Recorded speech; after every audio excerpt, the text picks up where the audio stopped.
When I was finally ready to leave my 9-to-5 job, I knew I needed a plan to make that happen. And at the time, the plan that I came up with was to pay off all my debt, save up a 6-month runway, and to start a side hustle that would ultimately become my business that would let me quit my job. And at the time, I thought that I would be able to quit my job and build up my side hustle to a full-time income and live off of that 6-month runway as a way to bridge the gap.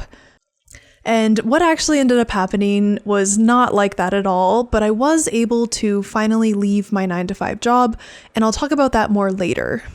So in this video, we're talking about creating your 9-to-5 escape plan so that you can also leave your 9-to-5 behind and step into the life of your dreams. Now, this video is split into 2 parts. So part 1 is what we're talking about today, and it covers more of the high-level planning stuff. And then part 2 will come out in a week or 2, and that will cover more of the details and the next steps once you have your high-level plan.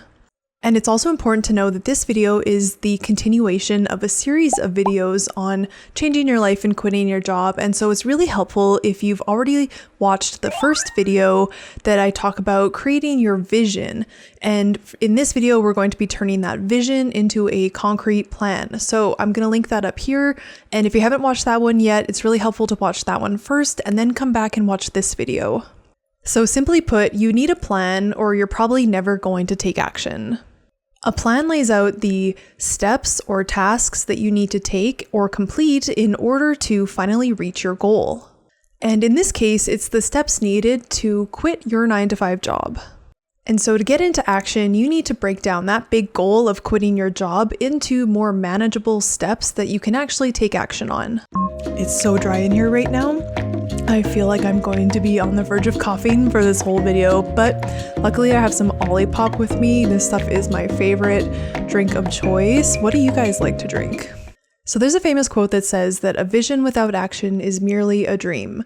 And the way to get into action on that goal is through planning. So planning is what gives you the belief that your dream is even possible. It's what gives you the confidence in yourself that you can make that happen. And it's what gives you the courage to finally take those first steps. Another really important part of gaining this clarity is that you get clarity on what steps are important and what steps are not. And this was something that I really failed to do when I jumped into my photography side hustle. I didn't really think about what were the most important steps to creating a new side hustle or a new business. I just looked around at what other people were doing and thought, I need all of those things. And so that led me to wasting a lot of time building a portfolio to the extent where I had enough of a portfolio, I didn't need more. And I also wasted a lot of time on building a website because I looked around and thought, all of these professional photographers have websites. I need that so that people will think I'm a professional as well. But all I really needed, the most important step, was to validate that business idea in the first place. I just needed to get it in front of people and actually validate it and know that people were interested in my photography and would pay me for it. So how do you build confidence in yourself and in your ability to do what you want to do? Well, one of the things is to build that clarity and the sense of control over what you're doing. You need to feel like you have a feasible path and that what you're doing is actually achievable, and you need to feel like, okay, these steps are reasonable and I think I can actually achieve these steps. And through planning, you can really reduce that feeling of overwhelm from this big daunting task down to bite-sized chunks that you actually feel like you can do. And as you slowly check things off of your list, that's going to continue to build your confidence because you can see how far you've come, you can see yourself getting closer to your goal, and you start to really believe that you're going to make this happen. Another important part of the planning process is to anticipate your roadblocks. So what planning will allow you to do is think ahead and think what could come up, what could be a problem, or what's something that I need to do, but I don't have the skill set already. Those are all roadblocks that you need to overcome. And so you can either mitigate for those now during the planning stage, or you can at least think about what might come up so that you're more confident when it does happen and it doesn't surprise you and become a full roadblock. And so like I said, part of feeling confident is feeling like you have a sense of control and certainty in your situation, and this leads back to your comfort zone. So planning really helps you operate at the edge of your comfort zone. And so with planning, you can slowly take one step at a time outside of your comfort zone rather than taking some big leap that really just sends your nervous system into overdrive and has you running right back into your comfort zone. And the comfort zone is so comfortable because it really helps you avoid those feelings of fear and anxiety that come with the unknown. So anything outside of our comfort zone will create a lot of uncertainty because we don't know what will happen. We haven't been there before. We have no point of reference for this task or this life experience. And uncertainty will naturally make us anxious, and our minds really just crave clarity and certainty. And that's why making any change in our lives can be so difficult because it's not clear. We don't know what will happen next, and we don't really know what discomfort we could face in the future. And that's why so many of us can stay in jobs that we don't love for so long because that's our comfort zone. We know what to expect. Even though it kind of sucks, we know what sort of discomfort we'll be facing when we go to work tomorrow. And when you think about quitting your job or making a big change in your life, it's really stepping into the unknown. You don't know what to expect. You don't know what that discomfort's going to be like. Whereas with your job right now, you kind of know what to expect. You know what you don't like about your job, and that is comfortable because we have certainty. So when you get into the planning stage, you really start to write down concrete steps and you start to get this vision and certainty and clarity. And that is really great to help your mind develop that confidence in what could happen next. So now let's talk about how to actually turn your vision into a plan. And remember, for this video, we're just creating a high-level plan. We're not getting into all the details quite yet. So the first step is to take your big vision and turn it into a more actionable goal. And a common framework to do this, it can be the SMART goal framework. And if you have any sort of pre-existing notions about this, try and set them aside and just be in the moment for this video because this really does help turn a vision that's more nebulous into something that's more concrete. So the SMART goal framework asks that you create a goal that is specific, measurable, attainable, relevant, and time-bound. So let's go back to my example of when I knew I was ready to leave my 9-to-5 job and what my vision looked like at that time. So I knew I wanted to be able to work from anywhere, I wanted to be in control of my own schedule, and I wanted to work a lot less. And so that vision is great, but it's not really something that's super actionable yet because it doesn't have those SMART goal qualities of being specific or time-bound or things like that. So let's turn that into a SMART goal. So I knew that I wanted all of those things in my vision, and to be more specific, I was going to achieve those through starting my own coaching business.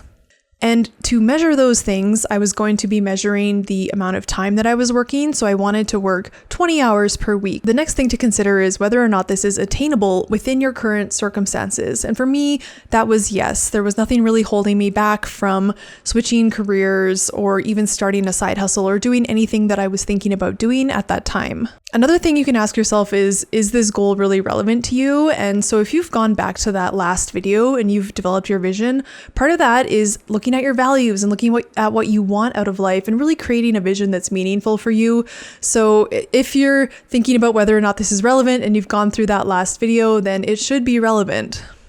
And last was time bound. So for me, I knew I had a couple mini goals within this goal. So I knew I wanted to be able to pay off my debt and save up a 6-month runway. And so I was able to calculate how long it would take me to do those things. And that kind of became my timeline. I knew that by, April of 2022, I would be at that point financially where I could quit my 9-to-5 job. And so that became my time constraint. So once you've turned your vision into a SMART goal, the next step is to outline the broad steps that you'll need to take to get from point A to point B. And I want you to aim for about 5 steps here. We aren't going into the weeds. We're just trying to make sure that our goal and our steps aren't too vague or overwhelming at this point. And so this is really important because if your task is too vague, you won't get started. Let's look at the example of writing an essay. Let's say you had this task on your to-do list to write an essay and you just wrote write essay on your to-do list. You probably wouldn't get started on this task for several reasons. First, it's too vague. You probably don't know where to go, where to start. And the second reason is because this is too big of a task. This is too overwhelming. You can't sit down for like an hour and write a whole essay. At least most of us probably can't. So what you need to do is break down this big task into, let's say, 5 big chunks that are more actionable. So if you're about to write an essay, you probably need to decide on the topic and then write an outline, and then maybe write the intro, and then write the body, and then write the conclusion. And once you're done those things, the essay is done. Maybe you add in like edit and whatever, but those are the 5 main tasks to get the majority of writing an essay done. And so we can look at this in respect to my example as well. When I was thinking about quitting my 9-to-5, I knew I wanted to side hustle and then ultimately quit and start my own business. So the steps that I would need to accomplish were to pay off my debt, save up my 6-month runway, start my side hustle, eventually quit my job, and then take my side hustle full time. Those were kind of the broad steps that I would need to accomplish to make my vision come true. And so because this is a video about quitting your job, there are some kind of universal goalposts or steps that you can hit in order to quit your job. So first you have to figure out where you want to go. And hopefully you've watched the vision video, you have some sense of where you want to go. And broadly, what are your options here? You can quit and start a new job, you could start your own business, or you could take a sabbatical and have some time off. Like, those are kind of broad options there for what you can do. And then to get there, you may take a variety of different paths. So maybe you want to go back to school full time and switch your careers that way, or maybe you want to do like a part-time certificate or something like that, or start a side hustle like I did, or maybe you just want to quit right away and get a part-time job and then figure out your next step from there. Like, these are all options, and there really aren't that many different options to choose from. You just sort of have to figure out what path you want to take to get where you want to go.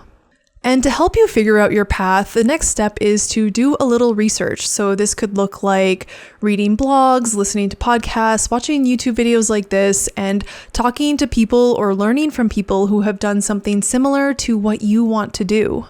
And this can help you get a sense of what's possible, what different paths are possible, and it really just helps you build that belief that what you want to do is possible because someone out there has already done it. And the most important thing to keep in mind here is that, of course, you can learn from the way people did things, but the way they did it is probably going to be a little bit different from how you'll ultimately end up doing whatever it is that gets you to where you want to go, because they're going to have different preferences, different values, different life circumstances that all impacted why they did what they did. So of course, learn from them. And if there's something that really resonates with you that they did, then you can put that in your plan. But just make sure that you understand that it's probably not going to be exactly like what they did when things kind of shake out for you and you ultimately get where you're going. And it's also really important to contextualize what you're seeing when you're looking at other people, especially people on the internet. And maybe what they're doing now isn't what got them there in the first place. Like, those weren't the first steps that they took to get them there. So it's really important to understand kind of where are they now? And is that what they're speaking from? Or are they really talking about how they did things back when they were just getting started?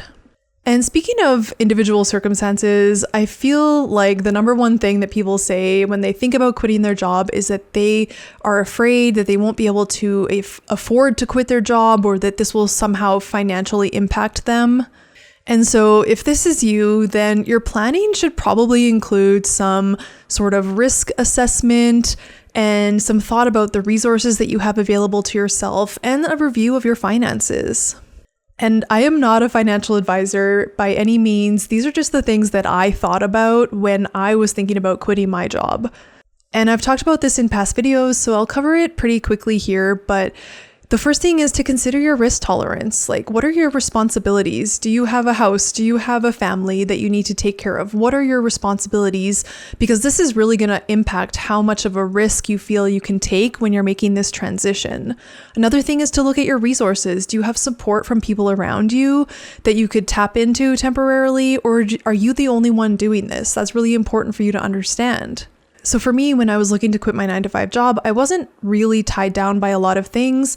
I didn't own a home. I wasn't married. I didn't have children. I didn't have those sorts of responsibilities. I did have student loan debt and I did have car payments. And so I wanted to make sure that I reduced those responsibilities and eliminated them prior to not having a steady paycheck. Another thing that I considered was the cost of this transition. So if you need to go back to school or get a certificate or do whatever, how much will that cost? And if you also think there's going to be a time between quitting your job and having a full-time income, then how much time do you think you want to feel comfortable? For me, that was a 6-month runway that I saved up. And that runway was based on my anticipated expenses once I quit my job. So I was cutting back my expenses as much as possible. So I knew kind of what I would need to survive every month. And so that 6 months was based off of that. And from my experience, I would also recommend including a contingency because life happens and things come up and you're probably not going to be sticking to your plan exactly. For my case, about a month or two after I quit my 9-to-5 job, I needed to get my alternator replaced. So that was a big chunk of cash that I wasn't expecting to have to put out after I didn't have any income coming in. So that leads to my next point, and this is a very important takeaway, and that is that you are going to need to be flexible. So like I alluded to at the beginning of the video, my original plan is not how I actually ended up quitting my 9-to-5 job. So the things that I did stick to my plan for were I did pay off my debt, and I did save up a 6-month runway, and I did start side hustling. But I didn't have my final kind of business idea until it was basically time to leave my 9-to-5 job. I had tried a lot of other side hustles before I kind of discovered what coaching was. And by the time I was ready to quit, I didn't have a side hustle started for my coaching business. So I ended up quitting first and then building my business from there. And so I had to deviate from my plan and be flexible. And when you think about the purpose of this planning exercise, a lot of it is to give you that belief and that courage and that confidence that you can do it. And it's just to get you into action. Just be ready that your plan exactly as it's laid out may not be how things actually go. And you're going to have to be okay with a little bit of discomfort that comes from having to switch plans and pivot and learn and change as you go. That's just part of the process. So if you've been following along, up until this point in the video, then you should have an idea of where you're going next, whether it's a new job, maybe self-employment, maybe a sabbatical, and you should have a sense of the big picture steps that are needed to get there. And you're looking for about 5 big steps that'll get you from point A to point B. And as a reminder, my broad steps were to pay off my debt, save up a 6-month runway, start side hustling, quit my job, and bring my business up to a full-time income. So what are your 5 steps that you came up with? And remember that these are just to help you see that it's possible. It's probably going to change along the way, and there's still work to be done when it comes to these 5 steps, because we're going to break them down even further and talk about what needs to be done next in the part 2 video that's coming out in about 1 to 2 weeks. So if you've enjoyed this and you want to keep following along, then make sure to subscribe so that you don't miss that next video. And if you enjoyed the video, I'd really appreciate if you gave it a big thumbs up. That really helps the video out and helps my channel grow. And with that, I will see you next week.